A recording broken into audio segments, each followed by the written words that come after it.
Assalamualaikum warahmatullahi wabarakatuh. Kami mahasiswa dari Universitas Islam Syekh Yusuf Tangerang saat ini sedang melakukan wawancara mengenai hashtag PHK massal di salah satu perusahaan. Dengan saya Nadia Azalia Putri dengan NIM 24010307171. Saya Farsyadini Diani dengan NIM 24010303131. Sally Senofia Manda dengan NIM 240130120.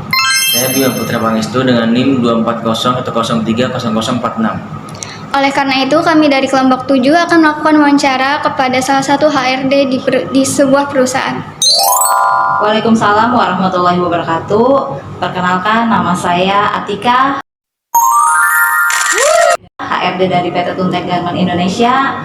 Terima kasih atas kedatangannya, teman-teman. Untuk pertanyaannya nanti sebisa mungkin akan saya jawab. Terima kasih.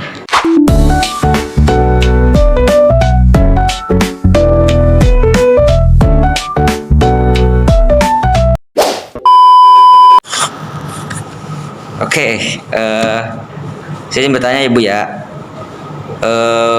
Untuk pertanyaan pertama mungkin apa sih Bu yang biasanya itu menjadi penyebab atau awalnya kenapa si perusahaan itu bisa terjadi PHK gitu Bu secara massal?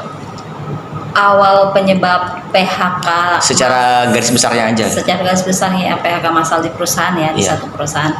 Itu pertama, satu faktor utama adalah besarnya UMR atau UMK di daerah tersebut, di kota tersebut. Oh, iya. Nah, itu adalah faktor utama banget yang kenapa perusahaan itu melakukan PHK massal. Nah, kedua, kemungkinan adanya penurunan produk itu juga bisa menjadi salah satu faktornya. Setelah terjadi PHK, Ibu, bagaimana cara HRD mengatasi reaksi terhadap karyawan yang menolak PHK? Untuk mengatasi karyawan yang menolak PHK, biasanya kita akan panggil kenapa mereka menolak. Kita akan jelaskan maksud dan tujuan perusahaan mengadakan PHK massal. Pertama, kedua, kita akan menjelaskan hak-hak apa saja yang mereka dapat. Ya, biasanya kalau misalnya mereka menolak, itu kan pasti sangkut pautnya dengan ada pembayaran kompensasi yang tidak sesuai, ada haknya yang tidak diberikan, atau mereka sendiri tidak tahu arah dan tujuannya suatu perusahaan. Nah, kita akan panggil, komunikasikan dengan pihak-pihak yang merasa mereka kontra dengan adanya PHK massal. Kita akan jelaskan, kita akan sosialisasikan, kita akan berikan pemahaman terhadap mereka sehingga kita akan menimbulkan kesepakatan dan dua-duanya akan setuju dan mendapatkan sama-sama hal yang menguntungkan. Menurut Ibu, apakah PHK massal itu menjadi solusi baik untuk perusahaan? Bisa menjadi solusi terbaik karena itu adalah menyelamatkan perusahaan. Mau tidak mau perusahaan akan melakukan PHK massal. Karena jika tidak dilakukan, maka perusahaan itu yang akan collapse atau bangkrut. Tuh. Oke Bu, mungkin untuk pertanyaan selanjutnya, apa sih strategi atau bagaimana strategi HRD untuk menjaga citra perusahaannya setelah terjadinya PHK massal ini Bu?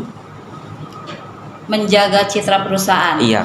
Menjaga citranya itu kita dengan untuk pertama kali kita melakukan PHK massal kan biasanya kita komunikasikan dengan karyawan, dengan instansi terkait bahwa akan ada PHK massal dan akan kita berikan kompensasi benefit yang mereka dapat sesuai dengan hak dan undang-undangnya.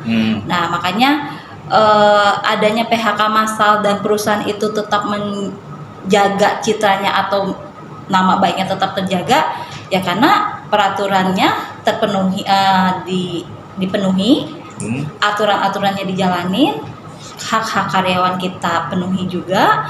Jadi untuk citranya masyarakat akan melihat sendiri, atau misalnya orang di luar dari perusahaan juga akan mengetahui bahwa oh citra perusahaan ini bagus, baik gitu, karena sudah sesuai dengan standar PHK massal yang akan dilakukan. Jadi nggak asal main PHK aja Ibu ya? Enggak Ada dong. SOP-nya juga Ibu Kita ya? ada SOP, ada prosedur. Jadi nggak main PHK aja gitu. Nah, pas di PHK itu pasti dapat pesangon gitu-gitu baru dapat Bu ya? Iya, kan sesuai dengan undang-undang yang berlaku. Pertanyaan selanjutnya, Ibu, bagaimana perusahaan akan mempertahankan produktivitas dan loyalitas karyawan yang tersisa setelah PHK massal ini? Untuk mempertahankan produktivitas dan loyalitas karyawan yang tersisa, biasanya kita akan kembali meng-upgrade skill mereka untuk mempertahankan produktivitasnya. Lalu kita akan memberikan kompensasi, memberikan benefit untuk terkait produktivitas. Jadi akan ada mereka sebagai penyemangat kembali. Terus kita akan melakukan training kembali untuk kepercayaan mereka terhadap perusahaan. Lalu kita juga akan melakukan komunikasi terhadap isu-isu trust yang beredar di masyarakat, di karyawan sendiri, terkait hal-hal yang menyangkut PHK massal sesudah terjadinya pasca PHK. Lalu juga kami akan lebih mendekatkan adjustment-nya terhadap karyawan seperti apa. Kita akan mengatur semua prosedurnya, seperti kita mengadakan gathering, mengadakan lebih suasana kekeluargaan. Jadi rasa percaya mereka terhadap perusahaan akan kembali timbul.